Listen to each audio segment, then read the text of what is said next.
Kemudian Pak Joko Triyono ya, apakah setelah mempelajari diagnosa ini dalam materi akan diberi solusi penanganan ya? Kalau untuk kasus di kelas ini iya Pak. Iya iya iya. Di kelas ini nanti walaupun mungkin agak sedikit dipaksakan ya 9 pertemuan diagnosa, akupunktur dan terapinya ya kita coba saja. Tapi kalau ditanya apakah materinya menyeluruh, saya disclaimer dulu tidak kan gitu. Baik, kemudian udah ya. Oke. Ada pertanyaan yang mau nanya? Ini udah bisa unmute kok, teman-teman. Untuk carinya. Silakan Pak Gondomono. Di unmute Pak Gondomono. Masih mic-nya tersilang merah. Ini materi tentang diagnosa, ini menjadi awalan. Masih tersilang mic-nya Pak Gondomono. Oke. Coba sekarang di unmute.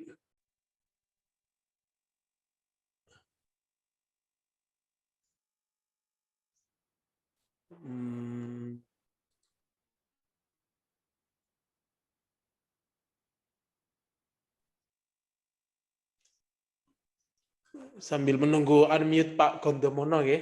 Jadi ini materi diagnosa ini diawali dengan teori pemahaman akan teori dasar, bagaimanakah yin yang, bagaimana kedokteran timur, bagaimanakah pemeriksaan-pemeriksaan, diagnosa yang nanti akan diperlukan.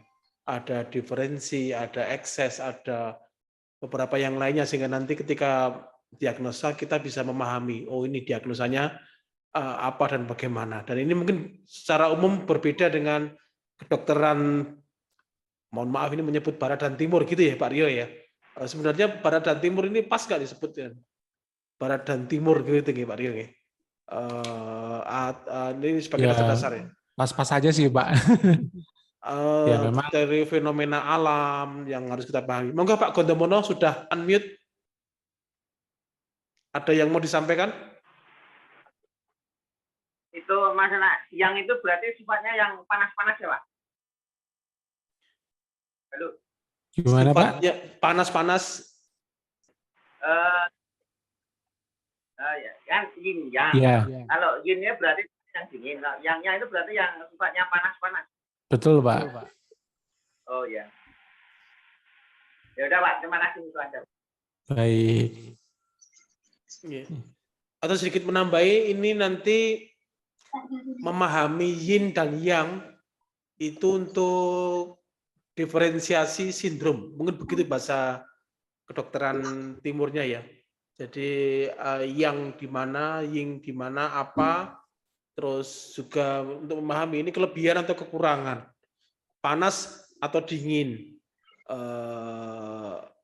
Ya itu nanti beberapa yang kita pahami nanti di dalam diagnosa dengan pola yin yang ya.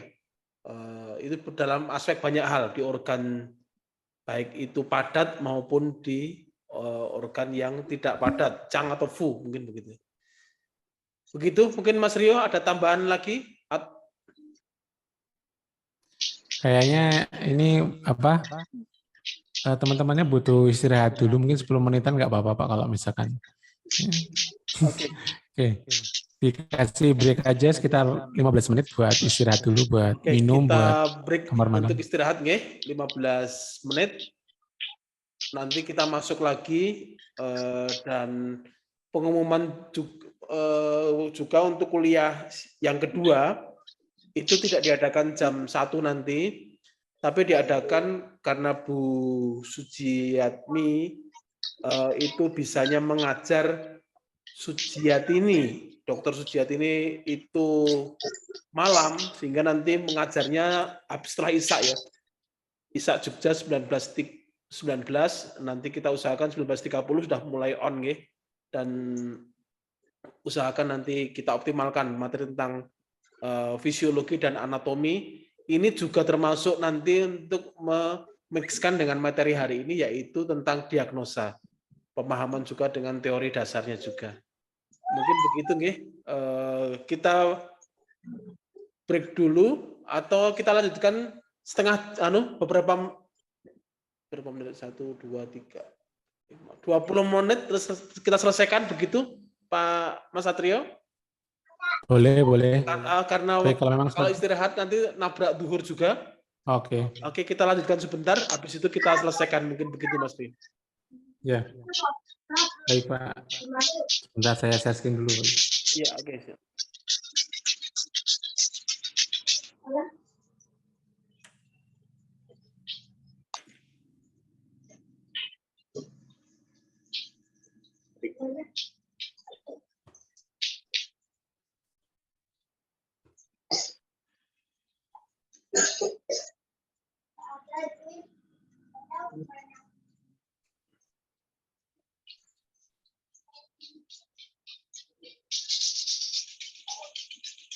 Sambil menunggu share-nya Mas Rio, di dalam Al-Quran itu tentang yin yang ada beberapa ya. Ini sekaligus tambahan ya. Salah satunya dijadikan dunia ini berpasangan. Surat ke-36 ayat ke-36 ya. Tapi jangan diotak-atik, lu kok 36 kok pas gitu ya. Surat Yasin ayat ke-36, A'udzubillahi minasyaitonirrajim, Bismillahirrahmanirrahim. Subhanalladzi khalaqal azwaja.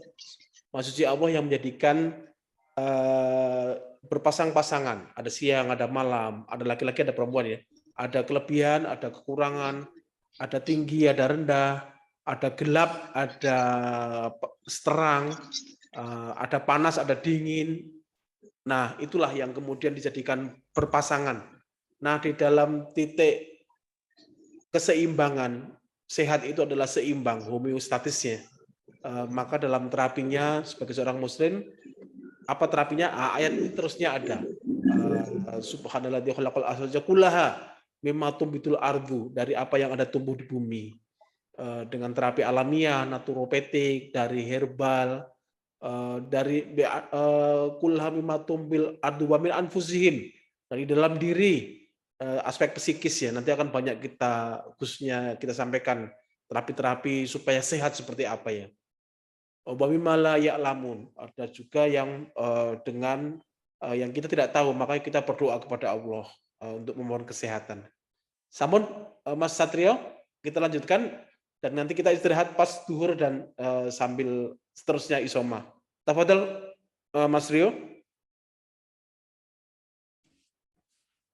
Baik, matur nuwun Pak Juni. Oke, kita masuk ke teori 5 unsur nggih. Jadi ini semuanya tentang teori. Oke. Mohon maaf ini terganggu sama suaranya nggak ya? Nggak ya? apa-apa, terdengar. Oke, baik. Bagus. Nggak apa-apa. Baik. Kemudian ini teori 5 elemen ini apa? Sebentar.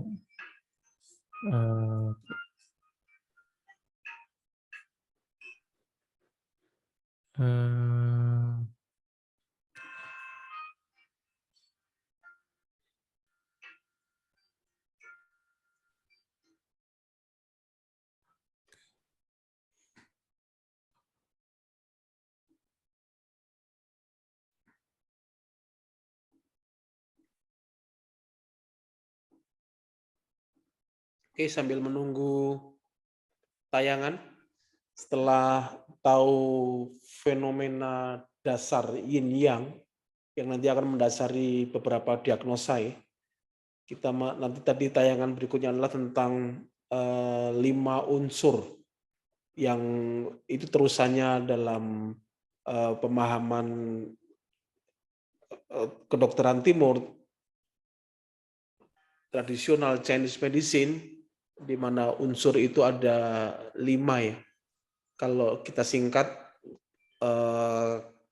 dulu waktu belajar awal Katla, kayu, api, ininya tanah, logam dan juga air. Nah itu gampangnya mengingat ya. Sambil menunggu ini tayangan dari Mas Rio.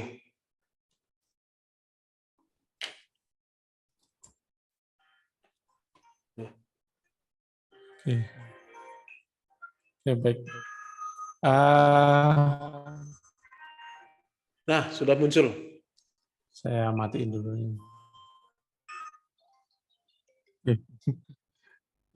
Baik, ini kita masuk ke teori elemen 5 unsur. Ini mohon maaf, ini slide-nya agak bermasalah, muncul sound terus, jadi saya matikan. Jadi kalau ada yang nanya, saya belum tahu. Nanti bisa via chat dulu ya, sebentar ini saya matikan dulu. Oke, kayaknya agak error. Baik, kita akan masuk ke teori 5 elemen. Ini semuanya adalah tentang teori ya, jadi sama seperti Yin yang tadi, kita mengkategorikan aspek-aspek daripada alam semesta ke dalam dua aspek yang berlawanan. Nah, sayangnya ternyata bahwa aspek-aspek ini kan kalau di dunia orang teknik ya ini kayak digital tuh. Kalau nggak nol ya satu, kalau nggak panas pasti dingin lah. Terus nanti kasusnya hangat kemana, suam-suam kuku bagaimana kan gitu ya. Nah ini kan juga perlu tempat juga untuk dijelaskan. Nah ternyata sebetulnya adalah bahwa yang namanya ini apa yang namanya yin dan yang ini bisa lagi dipecah ke dalam 5 fase, yaitu adalah 5 unsur. Makanya nanti ada yang bilang the 5 phase, jadi 5 fase itu maksudnya adalah tentang 5 unsur. Nah, jadi yang tadinya cuma ada yin dan yang, jadi ada kayu, api, tanah, logam, dan air. Di mana puncak yin itu ada di air, dan puncak yang itu ada di api. Kemudian yang agak-agak yang itu ada di kayu, agak-agak yin itu ada di logam. Makanya logam kan dingin ya, dingin. Oke. Tapi sedingin-dinginnya logam masih dingin es.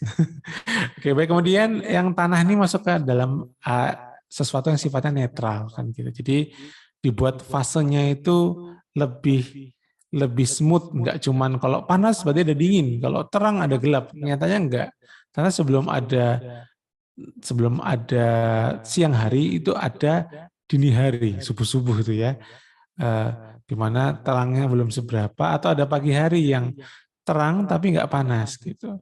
Sedangkan sebelum malam itu ada sore yang remang-remang kan gitu. Jadi tubuh kita di dalam alam semesta ini nggak ada yang sifatnya sama sekali 0 atau 1 kayak di dalam logika digital kan gitu. Nah, ini 5 elemen tersebut diwakili dengan kayu, api, tanah, logam, dan air. Itu tadi itu cara menghafalkan katla itu sangat sangat membantu sekali bagi teman-teman yang untuk nanti menjembatani pemikiran tentang kayu, api, tanah, logam, air. Katla kan gitu ya. Itu nanti juga untuk ujian biasanya nanti ya. Ibunya kayu apa, ibunya api apa ya. Itu kalau hafal urutannya dengan katla sangat bagus sekali kan gitu. Oke. Kemudian ini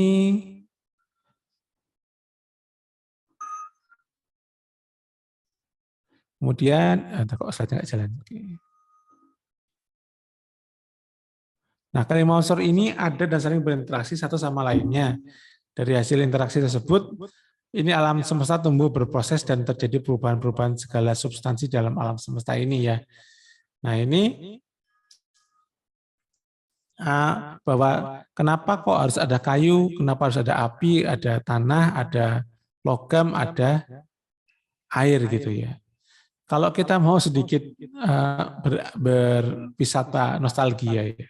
Ketika Nabi Adam diturunkan itu kan bumi itu kan nggak langsung ketemu metal ya. Oke.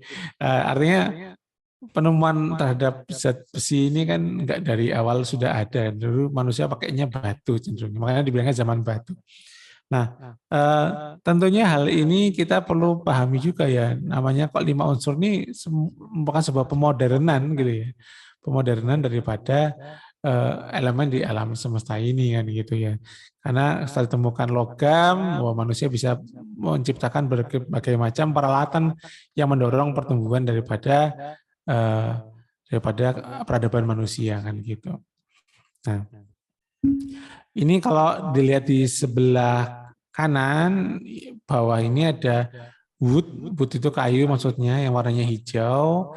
Ini fire ini api, huo, kemudian earth ini tanah, ini metal ini logam atau jin, kadang juga dibilang emas gitu ya. Kemudian api, air atau shui kan gitu. Nah ini tadi dibilang katla ini ada panah-panahnya ini karena memang mereka memiliki siklus baik yang fisiologis maupun yang patologis kan gitu.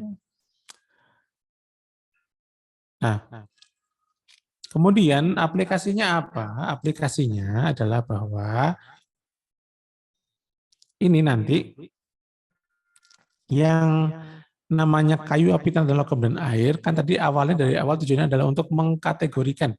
Nah, karena itu kita perluas lagi kategorinya bahwa kayu, api, tanah, logam, dan air ini tercermin pada sistem-sistem yang ada di tubuh kita. Contoh, pada sistem organ dalam, ini kayu diwakili oleh liver, gitu ya. Kemudian api diwakili oleh jantung dan perikardium. Perikardium itu adalah selaput jantung. Kemudian logam diwakili oleh paru-paru dan air diwakili oleh ginjal. Nah, untuk organ-organ fu atau organ-organ yang berongga, ya, organ yang tadi organ yang padat, ya. Kalau organ fu itu organ-organ yang berongga atau berinteraksi langsung dengan dunia luar, kecuali kandung empedu. Nah, ini adalah elemen kayu diwakili oleh kandung empedu, kemudian api diwakili oleh usus kecil atau sanjiao. Sanjiao ini tadi ya, san itu 3, jiao itu rongga atau bagian tubuh atau pemanas. Nah ini karena untuk organ yang terkait pada elemen api ini ada 2 untuk organ Chang dan ada 2 untuk organ Fu gitu. Makanya nanti sistemnya 12 meridian, tapi 5 unsur. Harusnya kalau 22 kan cuma 10 meridian ya, tapi nyatanya enggak. Kemudian untuk tanah, organ yang berongga itu ada di lambung, kemudian untuk logam ada di usus besar, kemudian untuk air ada di kandung kemih. Nah, organ Chang dan organ Fu ini sangatlah penting karena dia akan berhubungan satu sama lain, satu elemen, dan mereka beryin yang, di mana organ Chang mewakili yin dan organ Fu mewakili yang. Nah, jadi ini untuk yang di tabel ini kayu, api, tanah, logam, air, dan itu organnya apa, sangat-sangat wajib untuk dihafalkan dan memudahkan untuk mendiagnosa ataupun mentreatment penyakit di kemudian hari. Nah, kemudian yang ketiga, jaringan ya, jaringan. Jaringan itu artinya adalah bahwa kalau sebuah jaringan masuk ke elemen kayu, berarti memang nanti untuk memanipulasi jaringan tersebut juga banyak menggunakan organ liver kan gitu. Nah, ini untuk jaringan kayu ini ada di tendon, api diwakili oleh pembuluh darah, kemudian tanah diwakili oleh otot. Nah, bedanya tendon sama otot apa? Kalau tendon itu adalah otot yang kita pakai buat berkontraksi, itu kayak bicep, tricep, nah itu tendon masuknya ya. Nah, kalau otot saja ini yang memberi rangka pada tubuh kita dan menyangga organ-organ dalam tetap pada tempatnya kan gitu. Makanya untuk kasus-kasus yang seperti hernia atau wasir gitu, kita tidak banyak memanipulasi liver dalam rangka memanipulasi tendonnya, tidak, tapi kita lebih banyak memanipulasi limpa untuk meningkatkan daya topang tubuh terhadap organ-organ bagian dalam gitu. Kemudian untuk logam ini nanti masuknya ke kulit. Nah, karena hal inilah yang menyebabkan orang kalau punya penyakit kulit, kita akan selalu mengecek kondisi paru-parunya juga gitu. Gitu. Kemudian untuk air ini sifatnya apa, diwakili oleh jaringan tulang. Ya, jadi sesuatu yang sifatnya mentonik tulang itu biasanya afinitasnya adalah ke elemen air. Nanti ada rasa-rasa asinnya juga kan gitu. Makanya kalau ada orang banyak masakan asin itu nanti juga bisa mengalami kelainan pada organ ginjalnya juga. Jadi harus hati-hati juga. Kemudian untuk panca indera ini juga kayu diwakili oleh mata, kemudian api diwakili oleh lidah, itu kemudian tanah diwakili oleh mulut, rongga mulut. Makanya rongga mulut tuh mencerminkan kesehatan limpa dan lambung. Kemudian logam diwakili oleh hidung dan air dengan telinga. Nah, ini makanya kalau ada orang yang kurang mudah untuk mendengar, penurunan pendengaran, itu biasanya yang bermasalah adalah organ ginjalnya. Gitu. Rasa juga dipetakan dalam 5 unsur juga, yaitu asam untuk kayu, pahit untuk api, manis untuk tanah, pedas untuk logam, dan asin untuk air. Nah, di sini kita bisa belajar bahwa kenapa kok banyak buah-buahan itu menjaga kesehatan liver kita ya, karena memang buah-buahan itu rata-rata ada rasa asamnya, kan gitu. Jeruk, apel, bir gitu ya. Ya semoga nggak pada keluar air liurnya ya karena rasa asam-asam saya sebut semua. Kemudian kalau pahit ini juga bisa, makanya banyak orang yang kalau banyak minum makan sayur-sayur pahit kadang-kadang suaranya jadi keras, suka ketawa, tapi juga punya potensi jantung. Nah, ini juga harus hati-hati. Kemudian manis nih yang suka minum boba, yang suka makan yang manis-manis pakai gula, ini biasanya limpahnya akan mengalami kelemahan. Gitu. Kalau pedas, banyak orang makan pedas, rata-rata banyak orang jadi sembelit gara-gara pedas ya, karena memang pedas memiliki afinitas dengan usus besar. Gitu. Nah, kalau tadi tentang asin ya, asin ini mengikat cairan ya, bikin kental darah sehingga darahnya jadi nggak bisa buang cairan, sehingga bikin hipertensi. Makanya hipertensi kadang-kadang ada yang dikarenakan ketidakmampuan ginjal mengontrol cairan. Kemudian untuk warna ini kayu cenderung hijau, api itu warnanya merah, tanah itu kuning, logam itu putih, air itu hitam atau biru. Ini biasanya banyak digunakan untuk melihat rona wajah ya, rona wajah. Kalau kehijauan berarti dia punya masalah di liver, kalau kemerahan itu punya masalah di jantung, kalau kulit wajahnya kok kuning itu biasanya masalahnya di limpa, kalau pucat itu biasanya masalahnya di paru-paru, ya paru-parunya kurang mampu mensuplai C ya. Kemudian hitam atau biru biasanya di ginjal. Pernah suatu ketika saya tuh datang, ada klien ibu-ibu datang pingin akupunktur wajah gitu. Saya cek, emang wajahnya kenapa ibu gitu. Saya lihat ini loh mas, saya tuh mau ngilangin flek hitam saya di wajah gitu. Oh begitu. Saya lihat itu bukan flek karena tidak di kulit. Itu lebih mirip kayak di belakang kulitnya itu muncul rona hitam gitu. Oh, Bu, kalau untuk kasus seperti ini saya sarankan ambil akupunktur wajah plus kesehatan aja kan gitu, karena di sini ada permasalahan di organ ginjalnya. Takutnya kalau cuma di akupunktur wajah saja, maka nanti tidak tersolusikan apa yang ingin dicapai kan gitu. Nah, ibunya keberatan ya, karena memang kalau akupunktur wajah murah sekali dulu tuh. Di tempat saya bekerja yang dahulu, memang akupunktur wajah lebih murah gitu. Ketika akupunktur kesehatan lebih mahal. Tapi ya apapun itu saya sampaikan saja, karena jangan sampai nanti mereka itu malah cuma ingin di akupunktur wajah, tapi kenyataannya tidak ada perkembangan karena memang masalahnya ada di ginjal kan gitu. Nah, ini penting juga untuk dihafalkan.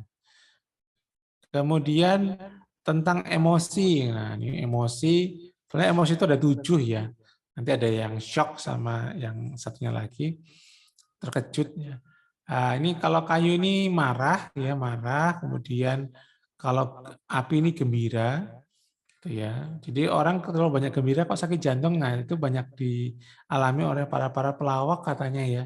Mereka ketawa terus ya, ternyata tahu sakit jantung. Padahal katanya bahagia itu memperbaiki jantung, tapi kok tertawa di TV enggak juga ya, karena banyak faktor. Tapi memang salah satunya adalah karena memang banyak orang terpaksa tertawa kan gitu di panggung ya. Kemudian tanah tuh berpikir. Nah ini biasanya saya sering bilang kalau ada klien, ibu-ibu sering berpikir gitu. Ada biasanya klien akan bilang, ya nggak mungkin mas kalau hidup itu tidak berpikir. Oh iya betul gitu. Maksud saya ibu sering merenung apa enggak gitu. Misalkan nih baru dibilang sama tetangga, dipikir-pikir kenapa tetangganya kok bilang seperti itu. Padahal besok-besoknya udah ketemu sama tetangganya udah nggak bahas itu lagi, tapi kita masih terpaku pada kejadian yang sebelumnya kan gitu. Kok dipikirin gitu. Hanya dipikir saja nggak dikerjain nah ya gitu. Nah, logam ini khawatir. Nah, khawatir. Jadi apa-apa khawatirnya begini, khawatirnya begitu. Banyak hal yang khawatir. Tapi khawatir ini nggak takut ya. Khawatir itu cuman dia sudah membayangkan hal-hal yang akan terjadi gitu loh. Bukan takut. Kalau takut kan otomatis dia tidak akan melakukan ya. Jadi kalau ini enggak, dia tuh khawatir aja. Itu kan akan melukai paru gitu. Kemudian takut ini berpengaruh pada ginjal. Mereka yang sehari-hari hidup dalam ketakutan mungkin akan mengalami atau mengembangkan penyakit terkait dengan ginjal atau sistem kandung kemihnya. Atau yang lainnya keropos tulang dan sebagainya itu sangat-sangat bisa berpengaruh kan gitu. Nah, untuk suara ini orang yang suka teriak-teriak itu livernya akan menstimulasi liver. Kalau tertawa ini akan menstimulasi daripada jantung ya sebagai elemen api. Kalau orang yang suka nyanyi itu limpahnya nanti yang kadang-kadang capek gitu ya. Kemudian menangis nih yang suka nonton drakor atau cerita catatan hati istri atau sekarang nih hikmah kehidupan yang kadang-kadang bikin kita nangis ya. Hati-hati dengan paru-parunya karena itu bisa berpengaruh juga. Kemudian yang ini orang yang suka aduh, nah ini melenguh, saya nggak dapat bahasa Indonesia yang enak nih apa ya kalau intinya itu kalau bahasa ininya itu groaning itu kayak nahan sakit. Nah ini suara daripada si elemen air kan gitu.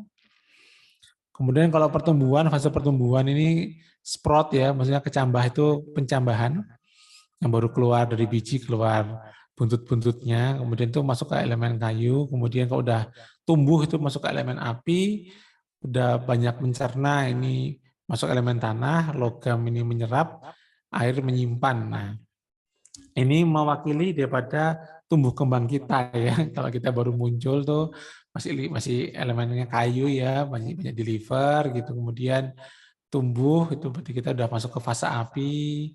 Kita mulai banyak makan macam-macam itu masuk ke fase tanah, limbahnya udah aktif. Kemudian kita banyak nyerap ya jadi gemuk misalkan. Nah, itu mungkin udah masuk ke fase logam dan mulai menyimpan itu kita banyak kehilangan kemudaan kita itu udah masuk ke fase air kan. Nah, untuk patogen ini juga penting. 5 unsur ini kan ada di organ cang ya, ada organ cang, organ fu. Itu kan untuk yang kesehatan kita tendon, pembuluh darah. Nah, patogen atau zat penyebab penyakit di alam semesta ini juga ada elemennya. Contoh, angin ini mewakili elemen kayu, kemudian panas mewakili elemen api, kemudian lembab mewakili elemen tanah, kering mewakili elemen logam, dan dingin mewakili elemen air. Nah, gitu. Nah, 5 unsur juga ini juga ada di meridian-meridian, nanti ada yang namanya 5 transporting point atau wushu ya. Wu itu 5, shu itu transporting ya, transportasi pergerakan ya. Jadi nanti di elemen misalkan ini kan nanti yang namanya organ liver, jantung, kandung pedu ini kan nanti ada meridiannya sendiri-sendiri ya. Berarti kan meridian liver itu kan elemennya kayu.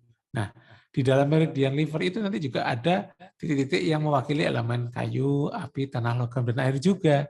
Dan ini sangat bermanfaat sekali untuk digunakan untuk mengusir patogen yang terkait dengan 5 elemen tadi. Misalkan ada livernya banyak lembab, berarti kita usir lembabnya pakai titik lembab di titik tanah di meridian liver, misalkan seperti itu.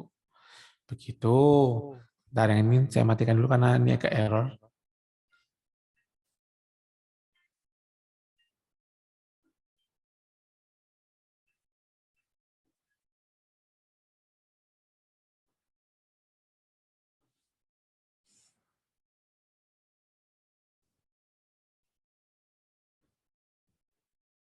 Oke, sambil menunggu Pak Rio. Jadi tentang Wu Xing dari 5 unsur. Jangan pusing ya. Jadi Ini penting untuk nanti penggolongan berbagai hal sebenarnya ini kan alamiah ya, di alam raya ya. Ada kayu, api, tanah, logam, air. Saya kasih rumus mudah ya. Katla tadi ya. Ada yang belum hafal katla, kayu, api, tanah, logam, air. Itu urutan ya. Urutan sehingga kayunya itu apa? Kalau di organ Chang apa, organ Fu apa? Tadi sebagai tayangan ya. Terus kemudian kalau di emosi, kayu itu kalau di aspek psikis nih ya, kayu itu marah ya, marah. Kenapa marah? Ya karena kayu itu kan mudah terbakar ya, mudah terbakar, mudah tersulut api. Itu kayu itu marah. Api itu senang, meletup-letup. Ini sedikit tambahan sambil menunggu Mas Rio. Senang, orang senang itu kan meletup-letup, kecenderungannya ke atas. Tanah itu apa ya, merenung ya. Tafakur, itu merenung. Logam itu sedih ya, kalau yang tanah kan lebih ke fikriyah ya, tafakur, merenung dan sebagainya. Kalau air itu takut itu kan ya seperti itu air ya, kecenderungannya menggumpal dan sebagainya. Nah itu sedikit tentang bagaimanakah Wusing, 5 unsur dalam fenomena alam yang itu dipakai dalam dasar-dasar teori tradisional Chinese medicine yang nanti digunakan juga untuk diagnosa dan juga beberapa yang lainnya. Mas Rio, masih ada yang disampaikan? Mas, Ya bisa Pak, bisa. Cuma nanti kayaknya kalau saya sampaikan ini sampai habis kayaknya nggak banyak ini diskusinya ya. duhurnya Oke. jam 11.47, kita akhiri 10 menit lagi atau mungkin singkat aja. Kondisi Ya, saling, ini terusannya yin yang tadi sama keterusan sama siklus ya. ini masih pusing. Tadi apa slide-nya error. Jadi di tempat saya tuh dia muter lagu terus, makanya saya bingung. Ini apa takutnya ganggu di. Saya tambahi sedikit cerita tentang fenomena tadi kan. Oke, mungkin sedikit 10 menit lagi nanti Baik, kita ya. akhir ya. Baik, jadi tadi kan kita udah belajar wusing itu kan tadi ada perputarannya ya, perputarannya tadi yang dibilang katla gitu ya. Nah, sebetulnya kenapa kok dipilih urutan ngajarinya kok kayu, api, tanah, logam, dan air gitu ya. Karena memang dia punya siklus fisiologis. Nah, siklus fisiologisnya adalah siklus orang sehatnya si 5 unsur tadi. Nah, 5 unsur yang sehat ini yang pertama adalah siklus saling menghidupi. Jadi organ apa elemen kayu menghidupi elemen api dan seterusnya. Kemudian selain daripada menghidupi, masing-masing elemen itu juga punya siklus saling mengekang. Nah, jadi sama seperti yin yang ya. Yin ada bergerak, tapi juga jadi kita suruh bergerak, juga suruh untuk beristirahat, sama. Jadi sebuah elemen itu juga diminta menghidupi satu elemen lainnya dan untuk membatasi elemen berikutnya kan gitu. Jadi tetap ada fungsi menumbuhkan dan mengontrol. Nah, gitu. Nah, ini dalam sebuah siklus yang sehat ini akan memberikan sebuah hubungan yang sehat dan seimbang. Tapi kalau misalkan salah satu organ itu terlalu ternutrisi gitu ya, terlalu ternutrisi sehingga dia itu memberikan terlalu kuat gitu. Misalkan nih contoh nih keseimbangannya adalah seorang nih kerja terus gitu ya, kerja terus, maka dia si livernya jadi tidak bisa beristirahat dan dia kemudian terlalu terlalu over ya atau kerjanya terlalu keras. Nah, dia nanti bisa menyebabkan efek saling mengekangnya terhadap elemen berikutnya itu elemen tanahnya menjadi terlalu kuat. Nah, ini yang namanya saling menunggangi atau saling menindas, kalau di bahasa saya dulu saling menindas. Kemudian misalkan nih si liver tadi yang terlalu kuat, dia harusnya dikendalikan oleh elemen logam, maka dia juga melawan elemen logam yang harusnya mengendalikan dia karena dia terlalu kuat ya. Dia jadi hubungan menghina kan gitu. Nah, jadi yang bagus tuh sebenarnya adalah kalau seimbang semua kan gitu. Oke, kita masuk ke siklus yang pertama. Itu siklus saling menghidupi. Tenang aja, nanti yang untuk slide-nya akan saya perbaiki gambarnya pakai slide saya yang asli. Ini saya pinjam slide-nya lama saya untuk membantu biar nggak ada error. Siklus ini menggambarkan hubungan saling mentransformasi ya di elemen lainnya. Contohnya adalah kayu. Kayu ini bisa menghidupi api ya, karena kayu adalah bahan bakarnya api kan gitu ya. Nah, tapi kalau api nanti sudah membakar apapun itu, yang terbakar itu akan menjadi abu. Nah, abu ini kan masuk menghasilkan jadi tanah. Gitu. Makanya kayu menghidupi api menghidupi elemen tanah. Nah, kan sehingga kita bisa bikin logam ya. Kalau ada yang pernah lihat orang nyuling emas, atau orang lihat ada orang nyari mineral logam di tanah. Nah, ya ini adalah menunjukkan bahwa setelah mengalami penekanan dan pemurnian, maka mineral-mineral itu bisa mengalami pengendapan, menghasilkan logam. Kalau logamnya taruh di udara nggak akan jadi logam ya, karena dia tidak ada efek-efek pengendapan dan yang lainnya. Kena panas dingin kembali, atau bisa bilang logam ini kalau ada udara panas kemudian dingin kan seringkali menimbulkan embun mengumpul di permukaan. Sebenarnya juga embun juga ngumpul di daun ya, tapi ini kalau dalam logika 5 unsur, logam ini mudah mengembun, embun mengumpul maka akan menghasilkan air. Maka logam itu mengairi tumbuhan atau menjadikan air, sehingga air disuplementasi atau dihidupi oleh logam. Dan air ini kalau ngalir ke tanah, dia akan diserap oleh kayu atau pohon ya, sehingga menghasilkan kayu. Makanya air itu adalah ibu daripada kayu. Nah, kalau dalam sebuah ekosistem 5 unsurnya seimbang, maka insya Allah kehidupan di sana akan berjalan dengan baik. Nggak terlalu dingin, sehingga bisa ditempati oleh manusia, dan nggak terlalu panas, sehingga tumbuhan juga bisa hidup gitu ya. Terus kita manusia juga punya logam untuk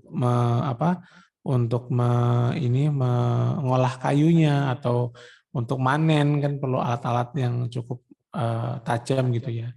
Maka manusia bisa hidup di sana gitu. Begitu juga tubuh kita.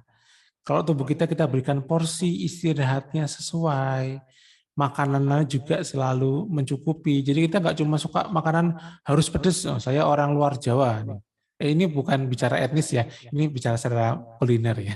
Oke, saya orang luar Jawa pasti harus pedas kan gitu. Misalnya orang Sumatera misalkan gitu ya. Atau kalau orang Jogja harus manis gitu ya. Gitu. Terus kalau orang Surabaya ini harus asin, gurih gitu ya. Nah, ini kalau terus-menerus seperti ini, maka nanti akan muncul ketidakseimbangan di 5 unsur tubuhnya melalui makanan yang berdampak ke organnya kan gitu. Makanya jangan heran kalau di sini di Jogja nih ya, saya dari dulu intensif terapi akupunktur secara intensif itu tahun 2011 tuh hampir semua klien saya mengalami kelemahan limpa kan gitu. Nah, satu contohnya kelemahan limpa itu adalah karena kita bisa lihat di lidahnya yang ada tapal giginya kan gitu. Oke, nanti kalau langsung pada melet lihat cermin ya, ada tapal giginya itu ada yang namanya kelemahan limpa. Kenapa? Karena di Jogja makanannya serba manis. Kan gitu. Efeknya apa? Badan terasa berat. Nah, kalau di Jawa Timur gitu ya, saya sering dapetin orang itu karena banyak makan yang garam-garam, seringnya kasus hipertensi di sana tinggi kan gitu. Nah, seperti itu. Kemudian siklus yang kedua adalah siklus, nah ini siklus satu gambar daripada siklus saling menghidupi ya. Air menghidupi kayu, kayu menghidupi api, api menghidupi tanah, tanah menghidupi logam, logam menghidupi air. Gitu aja. Nah ini juga sama. Tadi kita mewakili Wusing dengan organ, ini organ ginjal menghidupi liver, liver menghidupi jantung, jantung menghidupi limpa lambung, limpa lambung menghidupi paru-paru, paru-paru menghidupi ginjal. Emang iya toh gitu ya? Oh iya benar kalau kita nanti belajar diagram ginjal menerima C dari paru-paru. Gitu. Oke, kemudian siklus saling mengekang. Nah, jadi memang yang namanya Wusing itu tidak hanya menghidupi saja, tapi juga mengekang. Nah, mengekang ini dari tadi yang kita belajar katla itu ya, kayu api tanah logam air, itu untuk mengekang itu elemen yang dikekang adalah elemen anak daripada anaknya atau elemen cucu. Jadi kalau dibilang ini hubungan kakek nenek saling membatasi. Jadi otomatis kayu akan membatasi api.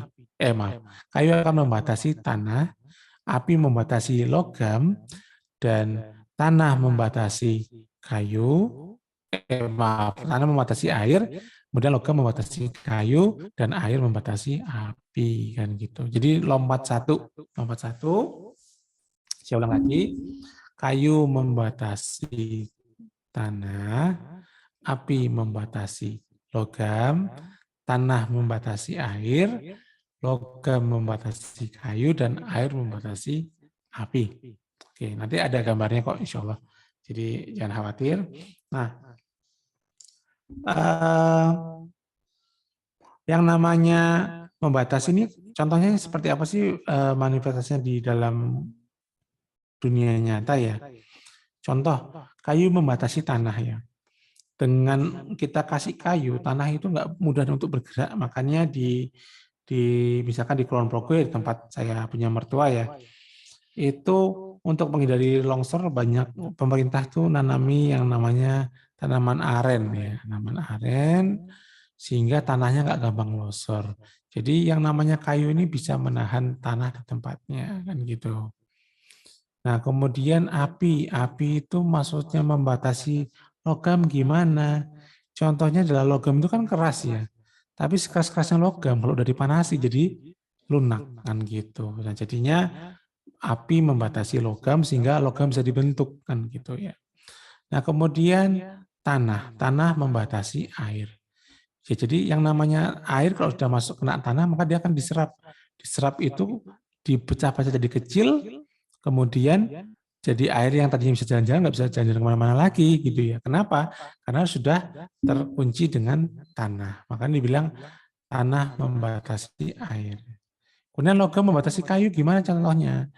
Logam membatasi kayu karena orang kalau mau nebang kayu pasti pakai logam kan gitu atau kapak kan gitu. Ini kan teori zaman dulu ya, zaman orang masih motong kayu pakai kapak ya. Kok sekarang pakai gergaji ya gitu ya. Gitu. Nah, jadi logam dibutuhkan untuk cepat menjatuhkan atau menebang kayu. Dan kemudian air membatasi api ya sudah pasti ya kalau api disiram air pasti bisa mati kan gitu ya. Seperti itu. Itu sifat saling mengekang kan gitu. Kemudian ini masih sehat ya. Nah, ini makanya tadi saya bilang dia selalu lompat satu ya ini. Lompat satu. Nah, coba dilihat simbolnya itu jadi Sudah simbol. 43 menit. Ya. Baik Pak, dilanjut besok aja nggak apa-apa kalau ini. Oke, mungkin begitu, nggih. Mohon maaf, ini biar penasaran. Jadi gitu ya. Artinya begini, ini kalau diteruskan bisa karena memang biasanya 1 semester ya, atau malah 2 semester. Artinya saya kasih pengantar ibu-ibu dan juga bapak-bapak, para terapis semuanya. Ini tadi Mas Rio alhamdulillah menyampaikan tentang ini loh gambaran diagnosa dan diagnosa itu bedanya kita dengan tiba-tiba kok langsung karena menguasai modalitas terapi apa ya, bekam, pijat, apa langsung dipijat, langsung dibekam, langsung ditusuk, akupunktur jarum apa, atau di elektroterapi apa dan sebagainya ya. Nah, harus dipahami juga dalam diagnosa itu harus memahami tentang dasar-dasar teorinya, pemahamannya tentang tradisional Chinese medicine. Nanti malam akan dilanjutkan oleh Bu Sujiatini, Dr. Sujiatini tentang anatomi. Nah, ini juga penting juga untuk melanjutkan melengkapi. Sebelum nanti ke diagnosa, ini ada pertanyaan tentang diagnosa, bagaimana panas, dingin, dan sebagainya, sindromnya apa, ini menjadi PR, karena ini akan panjang ceritanya, akan dibahas nanti di selanjutnya ya, terapinya apa. Jadi pahamilah teorinya, gambarannya ini apa, diagnosanya nanti bagaimana, kita gunakan tadi ya, kita baru mencari Wusing, yin yang sama 5 unsur tadi, ada menghidupi dan juga mengekang dan seterusnya. Ini nanti akan semakin paham kalau kita gunakan, ya, gitu. Dan terapinya seperti apa, barulah setelah memahami itu kita gunakan terapi yang pas sesuai dengan modalitas kita. Apakah aku punktur dengan jarum, atau pressure dengan tekan, atau mungkin dengan yang lainnya, baik itu PTB, nerve, dan sebagainya, itu akan twina, akan pilihan-pilihan masing-masing, cupping, bekam, dan sebagainya. Mungkin begitu, terima kasih. Ini sudah mendekati duhur untuk pertemuan kali ini. Sekali lagi pengumumannya, sebagaimana yang kita sampaikan di grup mahasiswa, bahwa nanti akan dilanjutkan malam, karena Bu Dr. Sujiati ini Magister Kebidanan akan menyampaikan fisiologi dan anatomi holistik. Ini penting sekali. Mana tulang, mana sendi, mana tendon, mana itu ya, cervix, torak, lumban, itu juga harus kita pahami. Maka oleh karena itu, Juni, ya. ini ada pertanyaan satu, saya boleh jawab? Oh, oke, boleh. Di chat ada yang tentang yang dari mana? Bu Sarjianti. Bu Sarjianti, boleh. Yang tentang... Oh ya, baik. Ini Bu Sarjianti, ada, saya pemijat, Pak, keluhan saya badan dingin sebulan nggak sembuh-sembuh. Penyebabnya pernah mijat pagi belum sarapan sampai siang tidak makan siang.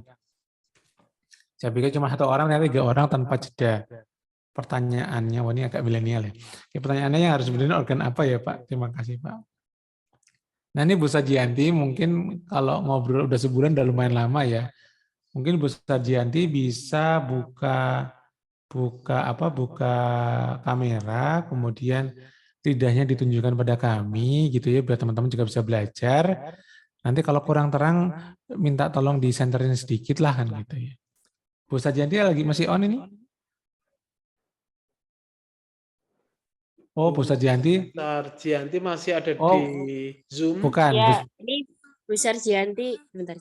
Iya, Bu Sarjiantinya udah nggak connect audio dia. Oke. Mas, ini Bu Sarjianti sama saya nih, karena HP-nya error. Sama Bu Koya. Oh iya Pak. Ini mau didiagnosa lidah, perlu waktu bisa open kamera, Bu? Atau nanti Japri aja. Dipraktekkan Japri. Oh, Japri. Nanti kok soalnya ini akan sudah nabrak duhur. Oke. Ya, Japri aja. Itu akan kita bahas biar asik nanti di pertemuan praktek dan juga di pertemuan selanjutnya tentang diagnosa lidah, Wang ya. Wang itu melihat diagnosa lidah dan juga melatih ini titik-titik atau sindromnya apa di lambung atau di mana begitu. Mungkin begitu Mas Satrio nggih. Juga Bu Sarjianti sama Bu Rokoyah. Mohon maaf ini biar ya, baik Pak. Semakin semangat belajar karena waktunya kita terbatas. Terima kasih Mas Satrio atas pemaparannya tentang diagnosa, tentang 5 unsur, dan juga tentang bagaimanakah yang penting kita gunakan. Nanti selanjutnya akan kita bahas bagaimana hubungan organ, titik-titik akupunktur, akupoin, 12 meridian itu akan ikut terbahas juga yang kita bahas di dasar-dasar ini. Terima kasih. Kita tutup pertemuan kelas kali ini dengan bacaan hamdalah alhamdulillahirabbil alamin dan doa kafaratul majlis. Subhanakallahumma wa bihamdika asyhadu an la ilaha illa anta astaghfiruka wa atubu ilaik. Terima kasih. Jangan lupa nanti malam setelah Isya kita ketemu lagi di kelas anatomi dan fisiologi di link yang sama nggih, atau juga di ID dan juga passcode yang sama. Terima kasih. Kita tutup dengan bacaan hamdalah alhamdulillahirabbil alamin. Wassalamualaikum warahmatullahi wabarakatuh.